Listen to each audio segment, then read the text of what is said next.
Gardening, and our expert Sally Cunningham joins us now live from Linwood Avenue in Buffalo. Good morning, Sally. Hi, everybody. Today's the day, the last day of Garden Walk Buffalo. We're going to have a wonderful experience out here. The sun is shining, and if you haven't been to the Garden Walk Buffalo, you're missing one of the greatest cultural experiences. I'm in a beautiful garden on Linwood Avenue. Look at the beautiful screen, the Asian influence here. And I'm going to talk to the gardener, who is Lou Moran. And Lou is a therapist, and I want to find out from him what is the inspiration or the feeling about this garden. Why this style? I wanted something that would give me a reason to come way in the backyard, and I wanted something that was tranquil and peaceful kind of in the midst of the city. And so that was the inspiration for the space. And one of the things that's cool about this garden is that you can come here. This is one of the more outlying ones on Linwood. Look at the dots on your map. You don't have to go to where all the crowds are. Go to some of these other gardens and you will have some room. You can really learn about the plants. I am so impressed with what you've done here. Thank you, Lou. I'm going to show people a few of your plants. They're just beautiful. In this little collection, you have the ligularia. This puts up an orange flower, and some of them are rocket with a yellow spike. And this is my favorite perennial, Rogersia. Look at the size of this leaf. Normally, in the spring, it puts up a maroon plume, a white or slightly pink maroon plume. Just beautiful. And, we have coral bells. We have a beautiful, beautiful tree peony. And if you notice, I'm not showing you many bright flowers yet, right? What Lou said is you have to paint it with green, and I like how he put that.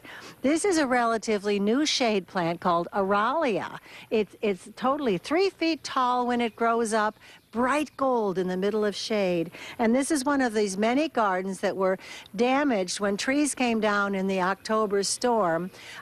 This suddenly became a sunnier garden, and all these plants are thriving. This is a perfect example of an oak leaf hydrangea, one of the best shrubs in the world. It's the hydrangea that takes the most shade. It tolerates some shade. So take a look at that. And if you notice the little froggy in the corner, there's a little humor there.